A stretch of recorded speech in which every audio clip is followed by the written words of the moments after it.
Lindsay challenged on the inside by Verifying, on the outside by Gulfport, and here comes Blazing Sevens out in the middle of the track as they come down for the 16th pole. Here is Blazing Sevens, Verifying is there, and Gulfport, but is Blazing Sevens to pull off the upset in the Grade 1 Champagne.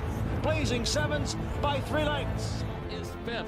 Panama, Deer District right alongside now. These two going at it. Here comes, and the winner is. And the winner is striding forward for the lead. A late rally from our Dream Ride from fifth, but and the winner is to the front. Really Good's going to run late, but and the winner is. Indeed has won the Castle and Key Bourbon for Flavien Prat. 1 minute, 41.27 seconds, a stakes record. 3/4 in 108 and 2, and Flightline has opened up a 4-length lead. Happy Saver moves up on the outside of Speaker's Corner, an 1/8 of a mile to the finish, and Flightline is the leader with Happy Saver in second. Flightline is in full flight. He had a slow start, but a terrific finish in the Grade 1 Met Mile. Flightline wins it. Flightline ran the mile in 1 minute, 33 and 2/5 seconds.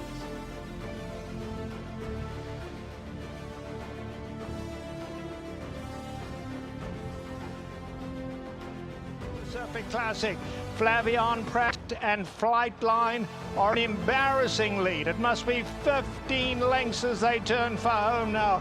And let's see, Flavien Prat just shakes the reins at Flightline. And take a good look at this, because you're not going to see this too often, maybe never again. Flightline, 20 lengths clear. Flavien Prat takes a hold and canters in the TVG Pacific Classic. Second place will go to Country Grammar. Then came Royal Ship, Express Train, Extra Hope, and Stiletto Boy.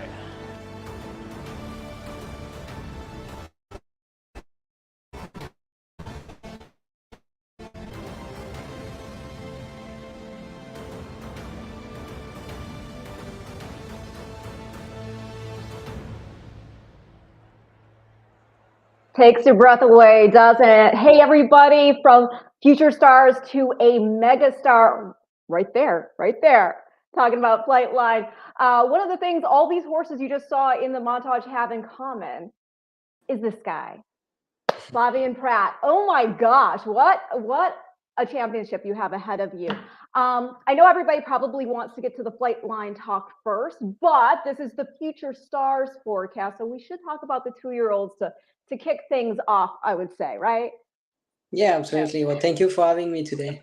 No, thank you for taking the time out. My goodness. So, I mean, when we're talking about the 2-year-olds, and now we're going into a championship, and they're still young mentally, immature. For you as a jockey, how do you approach this? Just like any other race, I mean, as you said, they are still young. They are still improving their running or not. So, you know, a lot can change from the last race to the next one. So we just, you know, try to see, you know, see what they can do the best and go from there. Now, one of those horses we saw in the montage winning a spot in the gate in the FanDuel Juvenile presented by the TAA is Blazing Sevens, trained by Chad Brown. That Champagne Stakes win, they're in the slot. What can you tell us about your impressions of this colt?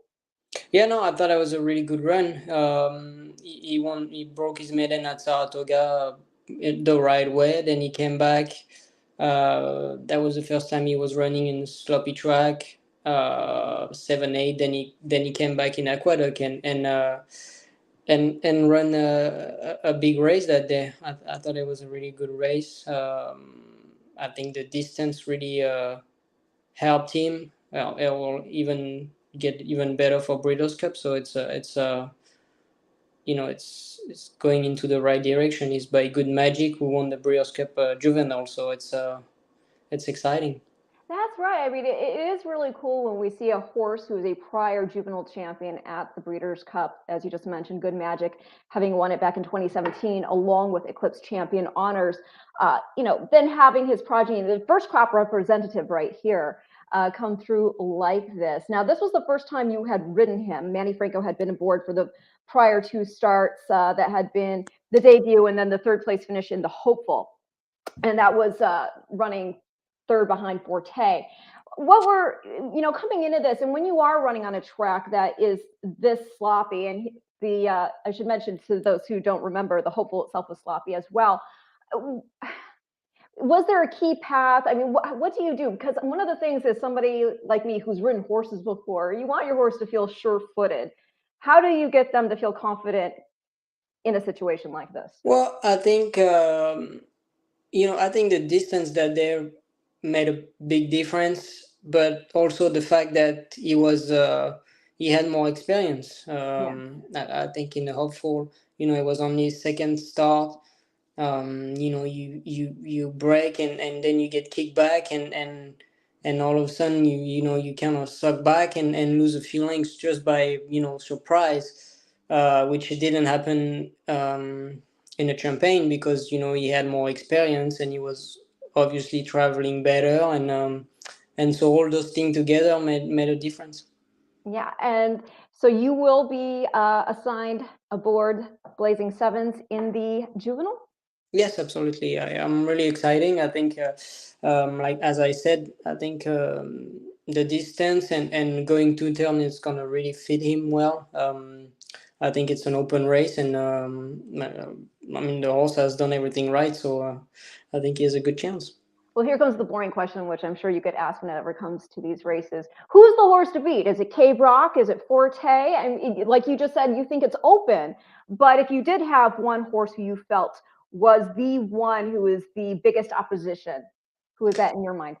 I don't think there's one horse. I think it's obviously Cave Rock and Forte are the two major horses going into the race with Blazing Seven, of course. But I wouldn't say Cave Rock or Forte or Blazing Seven are as of right now myself I can't say this one is my favorite or not. I think. I'm riding Blazing Seven, and I'm really happy to be on him. I think he has a great chance. He's trained by Chad Brown, and I mean, good like as I said, Good Magic just won the juvenile, and it's the same team, so I think it could work out. How do you go about handicapping these races as a jockey?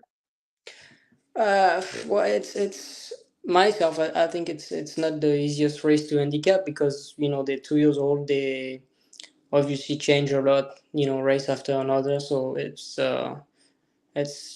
not really easy to handicap. I think the main thing is to have a good trip, a good draw, because minus 16 at Keeneland, you want to have a good draw. You don't want to get too far, too wide. So all those things together are really important. I've heard often that the ideal place to be at Keeneland is either on the lead or close to it as you're heading into that turn for home. Would you agree with that? Yes, yeah. It's usually a speed favoring track. Yeah, you definitely. It seems hard to make a whole lot of ground, yeah. But No? it's in general dirt races. That's the way it is anyway. Well, one of the things I love about you is that it doesn't matter. You came from France, but you are definitely not pigeonholed as a turf rider. So we just saw you there, however, winning on the dirt. We are going to now talk about turf. And we're going to talk about the Bourbon Stakes. And this is a horse, and the winner is son of another horse who was a Breeders' Cup champion in Oscar Performance, who won the Breeders' Cup Juvenile Turf back in 2016. Again, first crop representative. Before I show this replay, I will say you will actually be riding another horse for Chad Brown in the juvenile turf. And that's going to be I'm Very Busy, right? Yes, that's correct. Yeah. Okay, so I'm Very Busy. We saw him last run second in the Pilgrim, got beat just a length there by Major Dude, but he had some problems in that race. He was bumped early on, had a bit of a wide trip. Not really. No? But I mean, he had a wide trip, but we drew outside. Ah. But the trip itself, I mean, it was not ideal because you draw outside, so you got to go around everybody. It was soft ground. Turning for home, it seems like he came like a winner, and the last 16 of a mile, he got tired on me. I think it was only his second start. Yeah. Pretty much like Blazing Seven, second start. after really a great first time out. Not much of experience, and so I think he's going into the right direction for the Breeders' Cup. How much more tiring is it when the ground comes up yielding for a horse who's used to being on firm? Yeah, I mean, he won at Saratoga on a firm ground. He has a really good turn of foot. So obviously, when it's soft, it kind of take away the turn of foot. As I said, made a really nice move, and got a little tired at the end.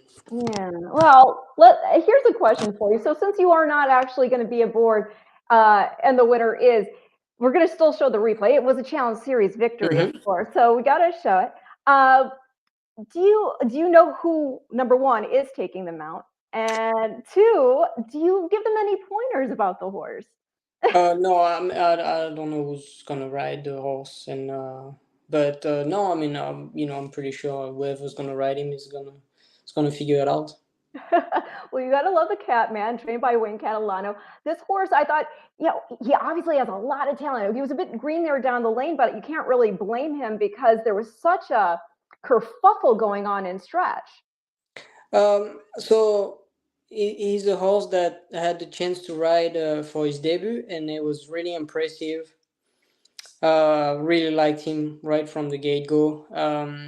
Then he ran on a dirt, which is not his favorite surface, but they didn't have any race for him, so they gave him a race on the dirt, and he came back at Saratoga. Same thing. It was soft going. I think he was the favorite that day, and he ran third. It was a bit of a disappointing run, but he came back at Keeneland and just ran the way we expect him to run, and so that was definitely a good run that he did at Keeneland. Yeah.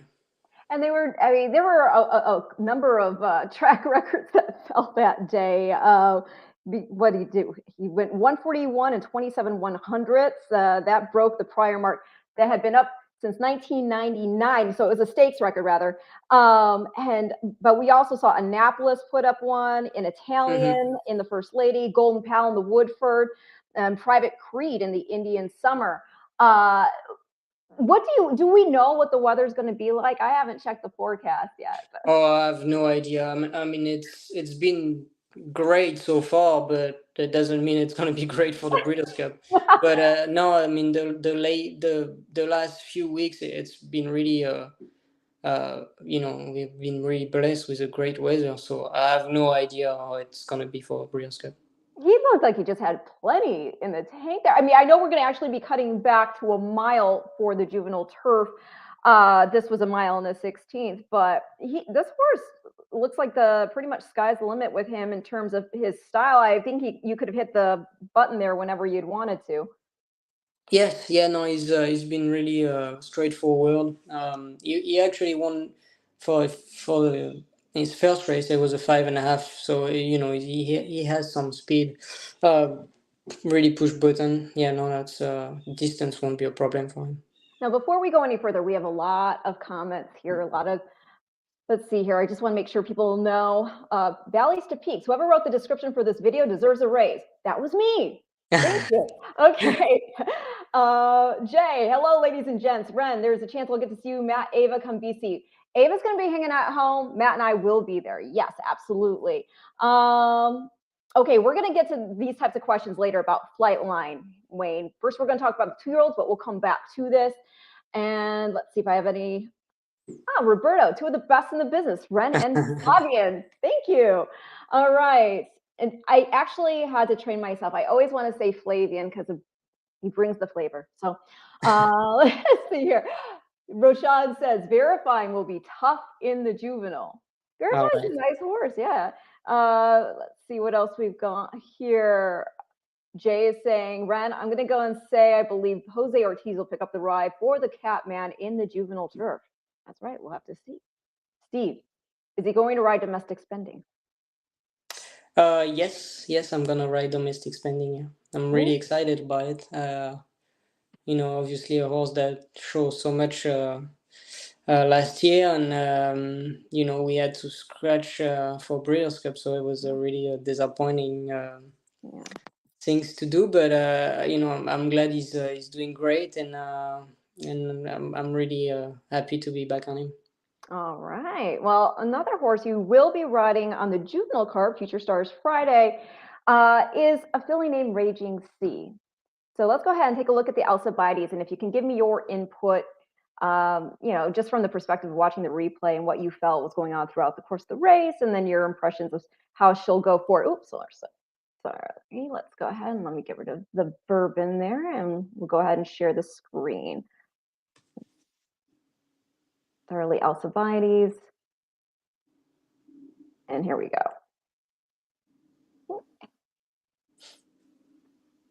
Okay. Oh, I keep doing a full screen of myself. I can't get out. There we go. We'll just have to, oh, that's why I didn't actually share the screen. I apologize. Let me go ahead and do that one more time. Here we go. We're going to back it up, and then we're going to hit play. Wondered why it wasn't working for me. All right.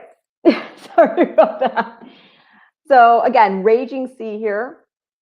This is just the second start of her career. Mm-hmm.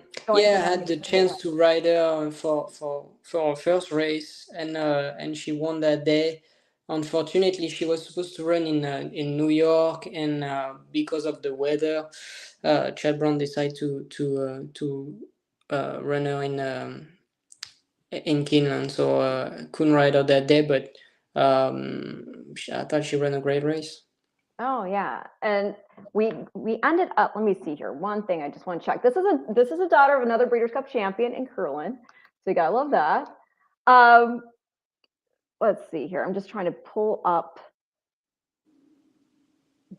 well, I could fast forward it to the stretch run, but we had a little bit of a steward's decision in the mix here, correct? Yes, I think so. Yeah. Okay, well, let me. She finished second, and I think she had been DQ'd fourth or something like this. Yep. Well, let's see here. It says third, and this is with Jose Ortiz aboard. Everybody, just FYI. Yeah, she had finished. Well, let's see here. Yeah, no, finished third and then DQ'd. It looks like out. Okay, but there was really I mean, between the winner and her, there was really not much. It's probably like a half a length or not even. So I thought it was a really good run. You know, she got beat by a filly that was the favorite that day, That and Wonder Wheel. yes, and had definitely more experience than she has. So I thought I was very pleased with the run. There we go. And so, how often, when we're getting into the Breeders' Cup, are you getting on these horses yourself in the morning once they arrive at the barns for the basically, last minute tune-ups and all that? Sometimes not a whole lot. You know, Chad Brown, he has a great team, and he has his schedule down, and it doesn't need me at all. He has great exercise rider, so I mean they've done a great job. So that's most of those horses I don't get on them in the morning. Well, I think it's interesting though, because oftentimes in racing, you guys have to get on these horses for the very first time as you're heading out of the paddock into post parade. And how do you get sort of the lay of the land with how a horse may behave and what you can potentially expect from them mentally in that short amount of time? Well, if they are first timer, usually trainer they give you an input and some advice, and if they run before, myself I'm watching replays and try to see what what the way the horse ran pretty much. Okay, well, a horse that you know very well, I would say very well, is Flightline. I mean, this horse, what is the pressure like for you? Because some people thrive with that. It's not a weight, it's not a burden. It's something that actually is a force of nature then pulling you forward to even perform at a higher level.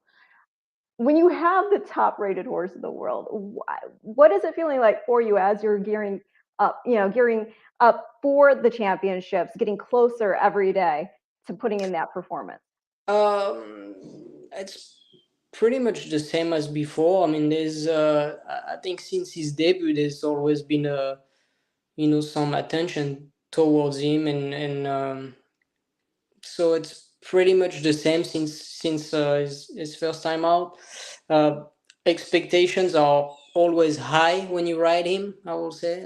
It's yeah, it's there's always big expectation, but in the meantime he's always show up and give a great run. So I mean, it's something that I really enjoy, and I'm grateful to ride him. To be honest with you.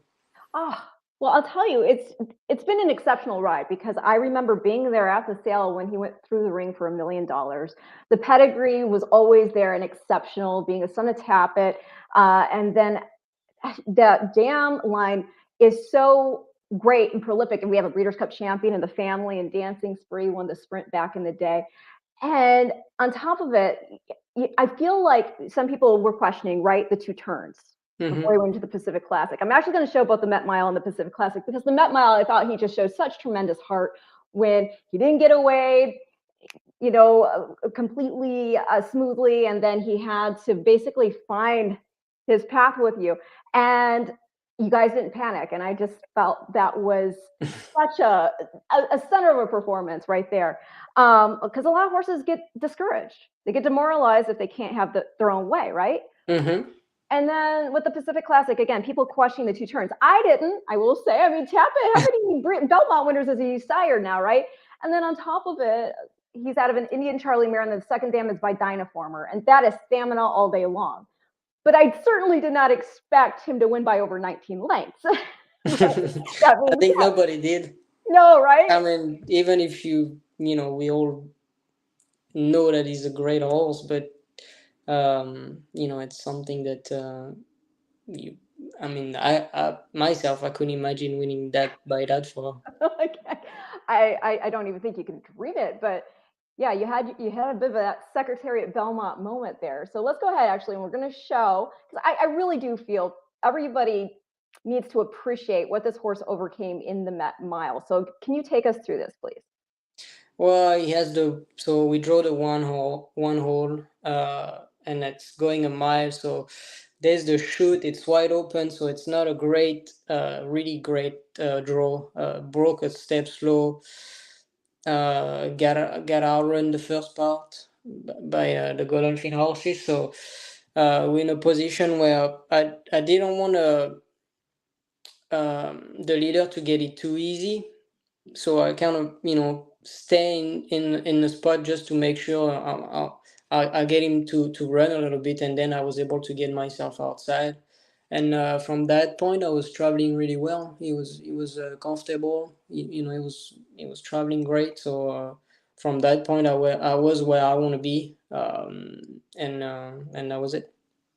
Well, like I said, for him to do what he has done, and people need to understand, these aren't just cupcake fields.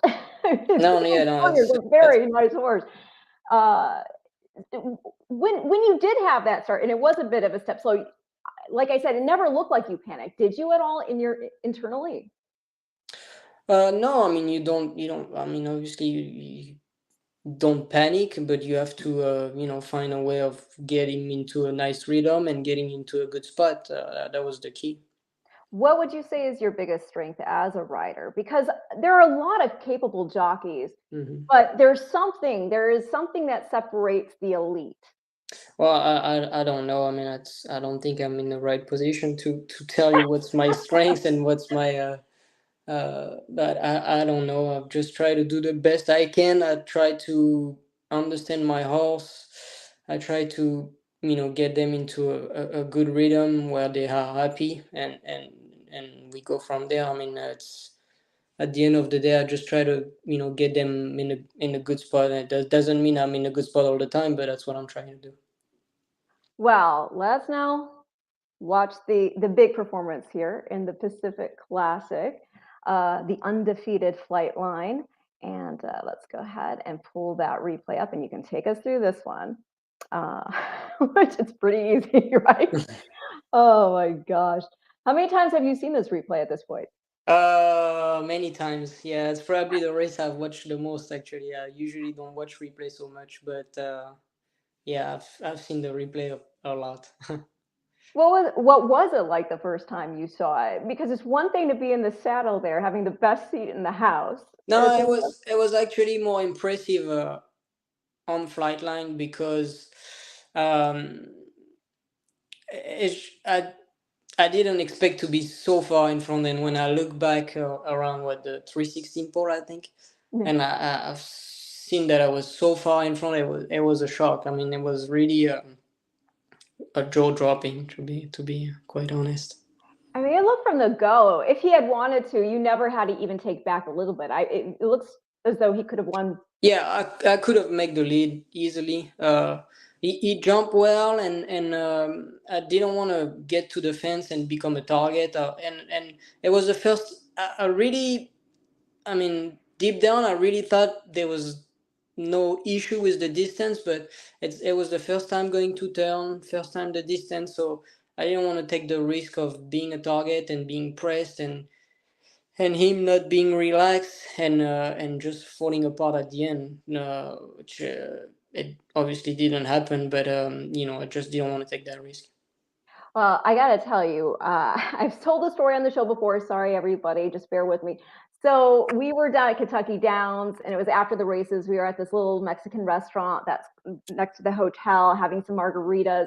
It was me and Matt and Kate and Bradar and Larry Colmus, and they did not have this on the television set, but we were watching it on my phone, and our jaws were dropping as this was playing out. So I have to ask you, as you're opening up here, all right, already crazy, I'm sure it felt exhilarating, it had to, but at what point in this race did you realize that there was a bit of a metamorphosis happening, not only from this horse being a grade 1 winner, but a horse for the ages potentially here?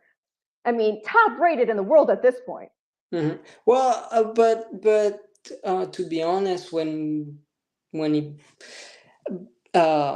before his maiden, I breezed him a few times, and John Sadler told me that was the best horse he ever trained. And John Sadler is not somebody who's brag about horses, and is not somebody who's gonna say that every week. It's so the horse was breathing great, and he broke his maiden outstandingly, and it just went on race after race that way. So it's we always felt that he was one of the greatest horse we ever seen.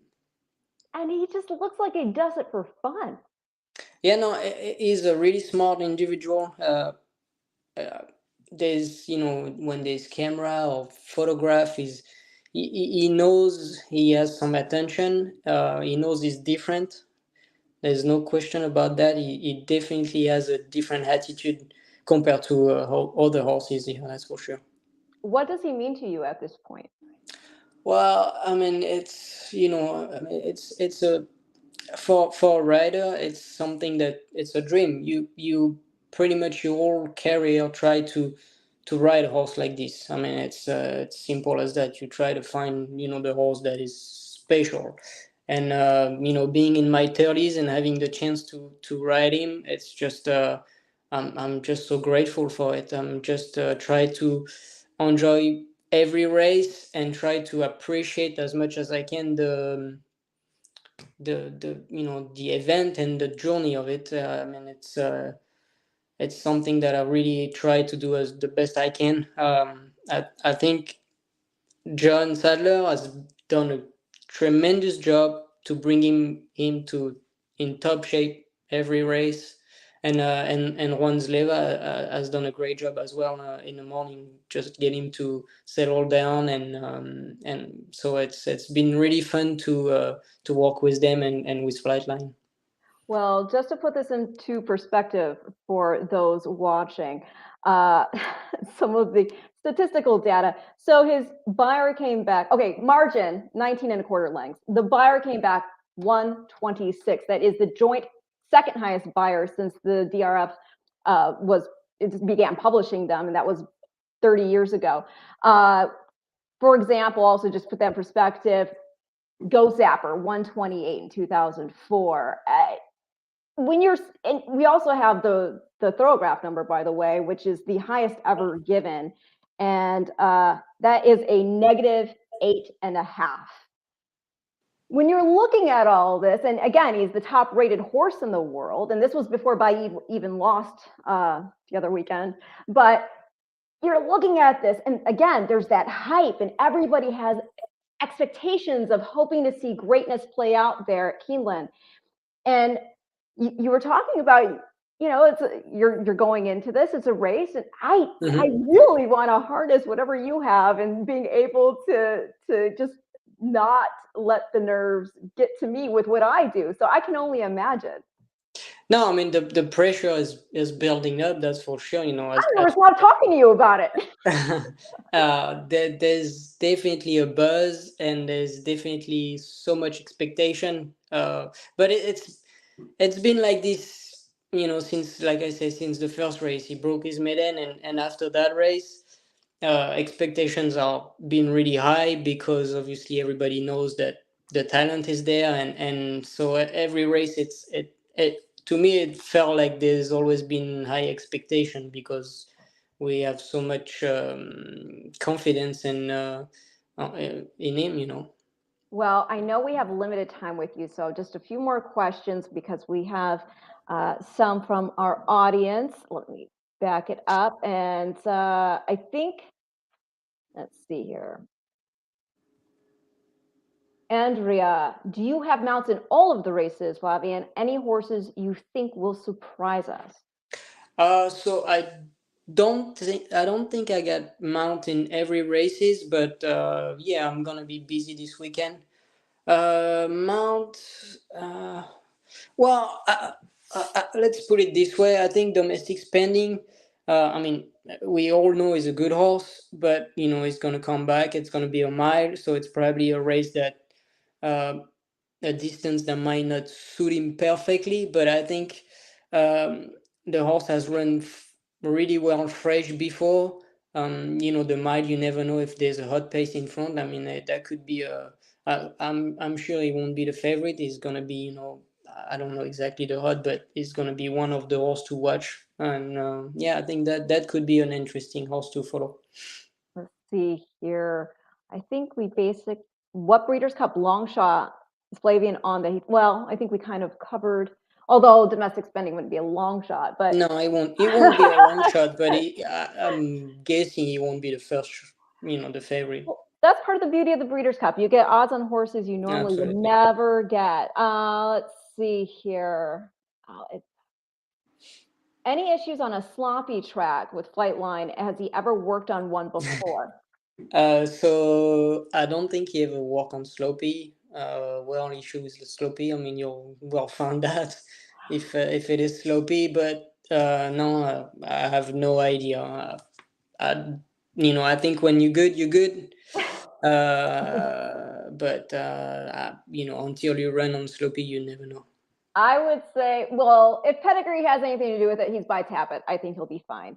Okay. Let's see. Well, anything with AP Indy in the mix. And for those who don't know why I say AP Indy with that, Tappet's by Pulpit, Pulpit's by AP Indy. Saludos, champion, desde Venezuela. God bless. God bless you. Let's see here. Make sure I didn't miss any questions. Have you gone to see him over at Keeneland since he shipped in? So no, unfortunately, I was riding Sunday at Keeneland. And he actually got to Keeneland on Sunday, but I had to catch a flight, so I couldn't see him. But I'll definitely see him.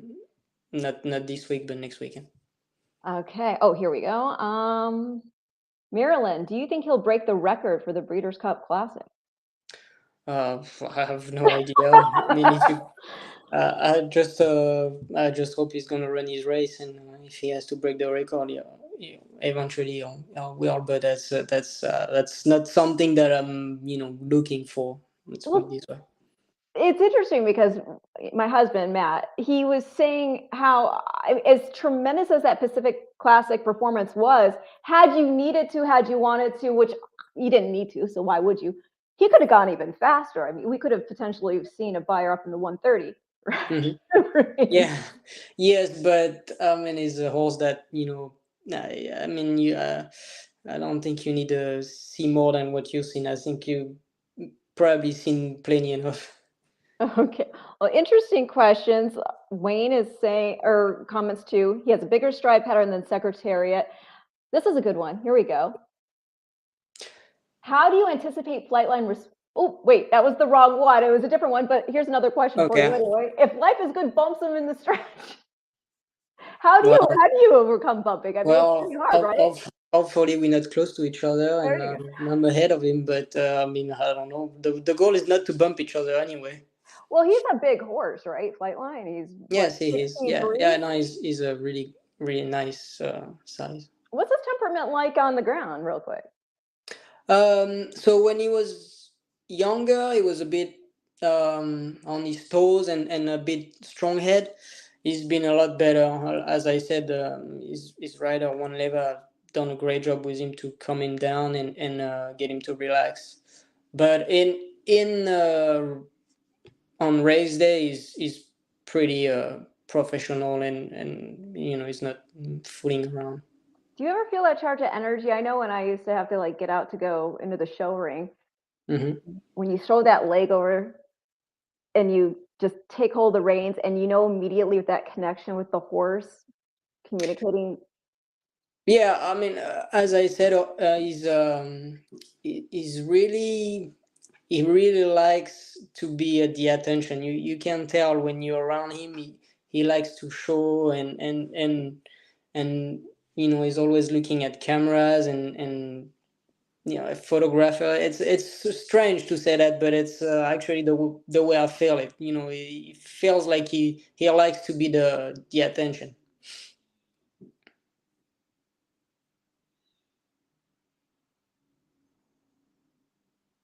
Oh, I think I lost you. Hello, hello. Hello.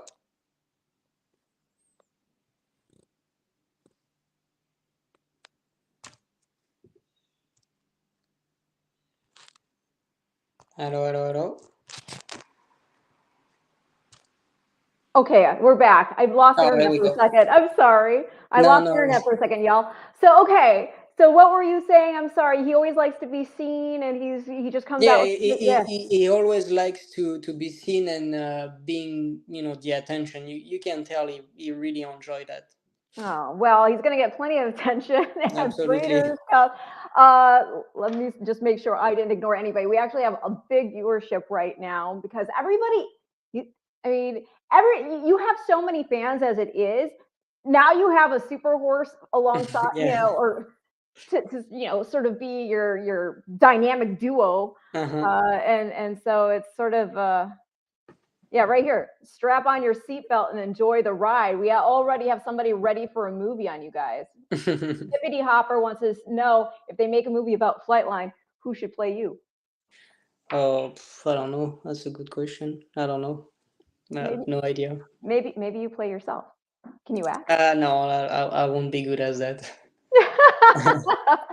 All right. So I mean, I don't know. Do you kind of already went over this with earlier when we were talking about the juvenile. It sounds to me you don't worry about the other horses in the race. You're just going to run your own race. So it's not necessarily there's a horse to beat for you. Well, I mean, at the end of the day, if you have the right trip, you get your horse in a good spot. They are happy. They're running well. I mean, if they are able to run 100% of their capacity, and it's either they win or otherwise somebody's better than you, pretty much. Well, that's the attitude to go in with. Let's see here. How is search results doing? I'm pretty sure she's doing great. She's gonna run in Filian Male, I think. So yeah, no, she's doing great. Do you think Flightline could be the best dirt horse in American history? I'm a Secretariat homer. I'm a big fan of Flightline. But do you think? I mean, we always think we've seen the goat, and then yeah, there's always a horse that comes and right? I would love to think he's gonna be the best horse in America, but I don't know. It's I'm not the one to say that. Oh, this is actually my mother, Flavien Prat. Yes, absolutely, you are, and we appreciate the time you've taken out for us. No, I thank you know it's very a much. busy time, and if you could just give us any because we're living vicariously through you. We are. Okay.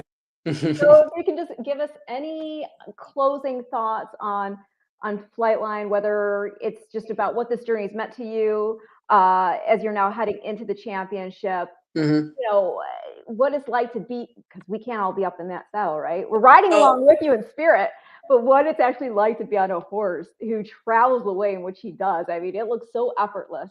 No, as I said, it's a big chapter in my journey as a rider, and obviously it's something that as a kid or even as a rider you dream of, to find a horse with such a talent as he is.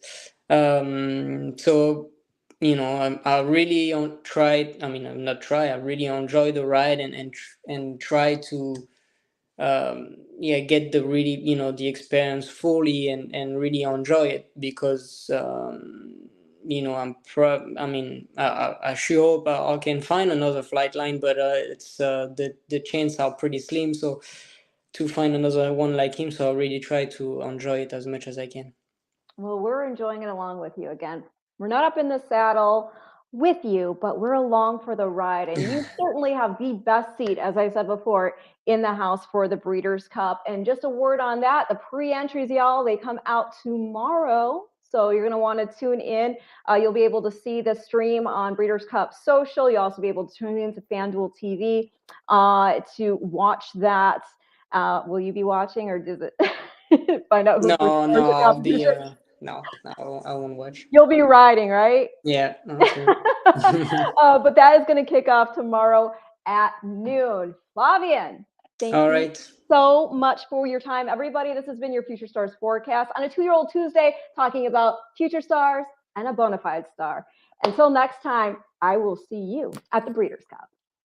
Ciao. Thank you. Bye-bye.